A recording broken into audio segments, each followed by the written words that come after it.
સ્વાગત છે આપની ઉપર ફરીથી આપણી કંપનીની અંદર અને એની સાથે જ આગળ વધીએ માર્કેટ્સની ઉપર એક નજર કરી લઈએ. જે પ્રમાણે માર્કેટ્સ વર્કઆઉટ કરી રહ્યા છે ત્યારે 18,304ના લેવલ્સ પર ઓલમોસ્ટ 35 પોઈન્ટ્સ આપણે એક મૂવ જોઈ ચૂક્યા છીએ અપર સાઇડ પર. બેંક નિફ્ટી માટે 100 પોઈન્ટ્સનો એક કટડાઉન છે જે નોટિસ થઈ રહ્યો છે, ધ્યાન રાખતા રહીશું એની પર. આગળ વધીએ, આપણી સાથે બીજા મેનેજમેન્ટ જોડાઈ ચૂક્યા છે. મેઘમની ફાઇન કેમના સીએમડી મૌલિક પટેલ જોડાઈ ચૂક્યા છે આપણી સાથે આગળ વાતચીત કરવા માટે. સર, સ્વાગત છે શો ઉપર. અને સૌથી પહેલા શરૂઆત હું ત્યાંથી જ કરવા માંગીશ. જે પ્રમાણે આપણે રિઝલ્ટ જોઈ રહ્યા છીએ, એક સ્ટ્રેન્થ તો છે, બટ આ વખતનું હાઇલાઇટ એ રહ્યું કે ઓપરેશનલી અહીંયા આગળ થોડુંક પરફોર્મન્સ સુધરતું દેખાઈ રહ્યું છે. કેવી રીતના કેપેસિટીઝ એડ ઓન થઈ છે એના વિશે વાતચીત કરીએ. પહેલા જે પ્રમાણે 71% નો ગ્રોથ પાછલા હાફની કમ્પેરિઝનમાં આ વર્ષે ફર્સ્ટ હાફની અંદર આપણે વિટનેસ કર્યા છે, એની પર તમારી કમેન્ટ્સથી શરૂઆત કરવા માંગીશું. Good afternoon Aditi. આ અમારો ગ્રોથ થયો છે એ પાછલા 3 વર્ષની અમારી મહેનત છે અત્યારે આ વર્ષે અમારા રિઝલ્ટમાં બહાર આવી રહી છે. 3 વર્ષમાં અમે લોકોએ અમારું કોસ્ટિક સોડાનું એક્સપાન્શન અમે ડબલ કર્યું, અમે હાઇડ્રોજન પેરોક્સાઇડનો પ્લાન્ટ કમિશન કર્યો. એના રિઝલ્ટ્સ આ વર્ષના રિઝલ્ટમાં દેખાઈ રહ્યા છે. તો આ વર્ષનું Q2 નું રિઝલ્ટ અમે volume wise as well as value wise બંનેનો અમને ગ્રોથ મળ્યો છે. That is a major reason અત્યારે રિઝલ્ટ આવી રહ્યા છે, નંબર દેખાઈ રહ્યા છે. અને એનો હજી પણ અમારું હાઇડ્રોજન પેરોક્સાઇડનો plant we have reach to હજી 85% ઓફ કેપેસિટી. તો એનું પણ હજી આગળ જતા ક્વાર્ટર્સમાં એના નંબર્સમાં રિફ્લેક્શન્સ આવશે. Okay, agreed sir. અચ્છા, એ સિવાય બીજી 2 કે 3 વસ્તુઓ જે મારે સમજવી છે, ખાસ કરીને કેમ કે બધા સેગમેન્ટ્સની અંદર આપણે વોલ્યુમ્સ લેડ એક સારો મૂવ જોઈ રહ્યા છે, ડિમાન્ડ થોડી ગ્લોબલી રિવાઇવ થતા દેખાઈ રહી છે. કેવી રીતે પ્રોસ્પેક્ટ્સ આગળ વધતા જુઓ છો? ડિમાન્ડ કન્ડિશન તમારી તરફથી એક આઈડિયા પ્લસ રિયલાઇઝેશન્સ કેવી રીતના વર્કઆઉટ કરી રહ્યા છે, તમે કેપેસિટી એક્સપેન્શન કર્યા છે, એની પર ડિસ્કશન કરીએ. પહેલા આ એક જે એનાલિસિસ આપણે કરી રહ્યા છીએ, ડોમેસ્ટિક તો ખરો જ બટ સાથે જ ગ્લોબલી પણ આ ઇન્ડસ્ટ્રી કેવી રીતના દેખાઈ રહી છે એની એક આઈડિયાથી શરૂઆત કરીએ. ચોક્કસ. સી, આ કોસ્ટિક સોડા છે it is majorly driven by the infrastructure. અત્યારે ગ્લોબલી આફ્ટર કોવિડ બધા જ ગવર્મેન્ટે જે ઇન્ફ્રાસ્ટ્રક્ચરમાં સ્પેન્ડિંગ ચાલુ કર્યું છે એની આ ગ્લોબલ ડિમાન્ડની અસર અત્યારે આપણા કોસ્ટિક સોડા અને એના ડેરિવેટિવ્સના પ્રોડક્ટ પર અત્યારે દેખાઈ રહી છે. That is a major reason. અને બીજું આગળ જતા આપણને ઇન્ફ્રાસ્ટ્રક્ચરની મેજર રીઝન અને સેમ ટાઈમે after pandemic domestic demand has also picked up. Spending ચાલુ થઈ ગયું છે બધું જ. અને પીએલઆઈ સ્કીમ ગવર્મેન્ટે જે અનાઉન્સ કરી એને કારણે પણ lot of infrastructure people are spending on the chemical અને ફાર્માસ્યુટિકલ પ્રોડક્ટમાં પણ લોકો એક્સપાન્શન કરી રહ્યા છે. આ બધાનું કમ્બાઇન થઈને ઇફેક્ટ અત્યારે ગ્લોબલ ડિમાન્ડ તરફ દેખાઈ રહી છે. એ ઉપરાંત લાસ્ટ ક્વાર્ટરમાં થોડું સપ્લાય સાઇડથી ઓર ઇમ્પોર્ટ સાઇડથી જે ઇમ્પોર્ટ આવતું હતું વર્ષોથી કોસ્ટિક સોડા, કે આ બધી પ્રોડક્ટો જે અમે લોકો બનાવી રહ્યા છે, it is India is the net importer. કારણ કે ઇન્ડિયાની ડિમાન્ડ વધારે છે અને મેન્યુફેક્ચરિંગ કેપેસિટી ઓછી છે બધી પ્રોડક્ટમાં.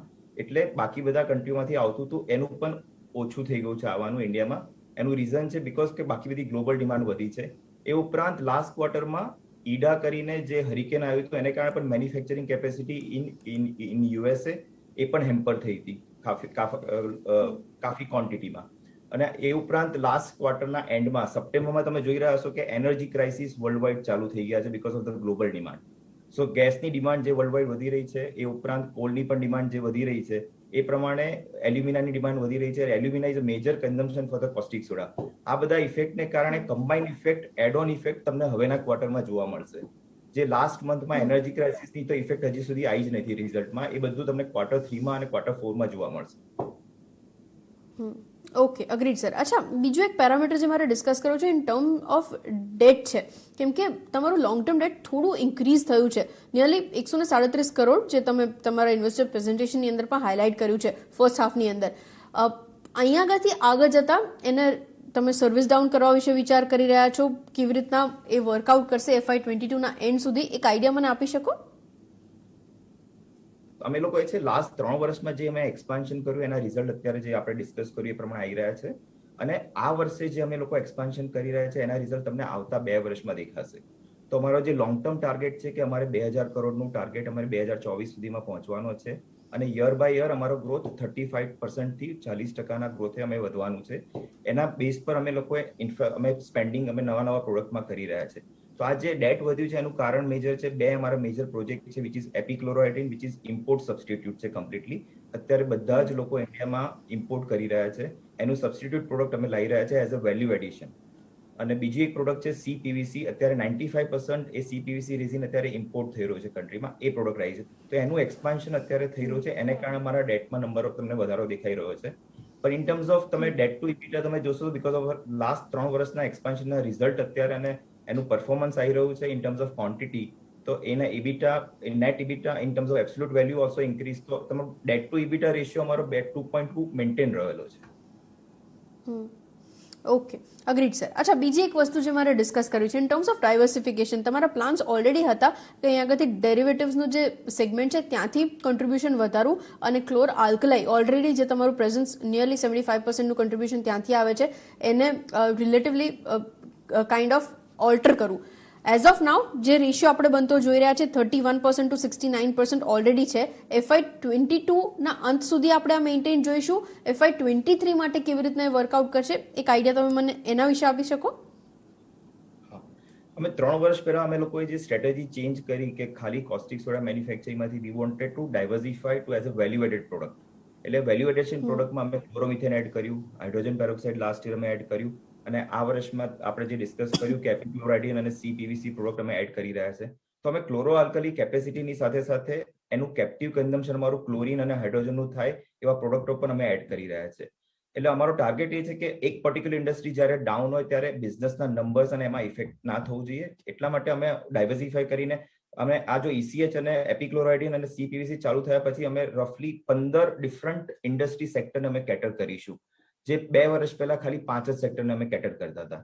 તો we are going to be completely diversify અને ડી-રિસ્ક મોડલ તરફ અમે જઈ રહ્યા છે અત્યારે.